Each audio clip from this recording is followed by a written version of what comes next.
ഇന്ന് 2 ബ്യൂട്ടിഫുൾ ആയിട്ടുള്ള കുർത്താ സെറ്റ്സ് കാണിച്ചു തരാം. ക്യാമറ ഓൺ ചെയ്തപ്പോൾ എൻ്റെ കോൺഫിഡൻസിന് ചെറിയൊരു വളവ് ഇപ്പൊ ശരിയായി. അങ്ങനെ അത്രയ്ക്ക് അങ്ങോട്ട് വിജിലംബനമില്ലാത്ത നല്ലൊരു യെല്ലോ ആണിത്. ഇതിന്റെ ഷോൾ ഉണ്ടല്ലോ, ഈ കുഞ്ഞു പിള്ളേരുടെയൊക്കെ അണത്തുണിയില്ലേ, അത്രയ്ക്ക് സോഫ്റ്റ്. പാൻസിലെ പോക്കറ്റ് ഉണ്ട് കേട്ടോ, പക്ഷെ ഇത് മുഴുവൻ ഇങ്ങനെ പൊക്കിയിട്ട് നമ്മളിങ്ങനെ പോക്കറ്റ് യൂസ് ചെയ്യുന്നതാണ് ഞാൻ ആദ്യം ആലോചിച്ചത്.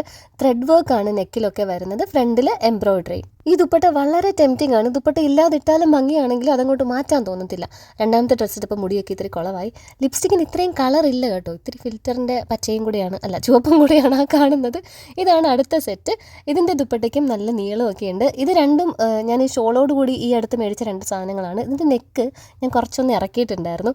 എൻ്റെ പഴയൊരു ഫ്രോക്ക് നൈറ്റിയുടെ ഒരു പീസൊക്കെ കട്ട് ചെയ്ത് വെച്ചിട്ടാണ് ഞാൻ നെക്ക് ഇറക്കിയത്. നെക്ക് ഇത്തിരി മേലോട്ടിരിക്കുമായിരുന്നു, ഇത്തിരി നല്ല രീതിക്ക് ഇത്തിരി മേലോട്ടിരിക്കുമായിരുന്നു. ഇട്ടപ്പോൾ തന്നെ തലയുടെ അവിടെ നല്ല ടൈറ്റ് ഉണ്ടായിരുന്നപ്പോൾ എനിക്ക് മനസ്സിലായി നെക്ക് വൈഡാക്കേണ്ടി വരുമെന്ന്. പക്ഷേ ഒരു നല്ല ടൈലറിൻ്റെ അടുത്ത് കൊടുത്താൽ നെക്ക് വൈഡാക്കി തരും. എൻ്റെ ഐഡിയ ആണെന്ന് പറയരുത്. പൊതുവെ തയ്യക്കാർക്ക് അഴിച്ചു പണിയുന്നത് അത്ര താല്പര്യമുള്ള കാര്യമല്ല. ഷോൾഡറൊക്കെ അഴിച്ചിട്ട് വേണം നെക്ക് ഇറക്കാനായിട്ട്. ലിങ്ക് അഫിലിയേറ്റ് സ്റ്റിക്കറായിട്ട് യൂട്യൂബിൽ റൈറ്റ് സൈഡ് അപ്പർ കോർണറിൽ ഉണ്ടാവും.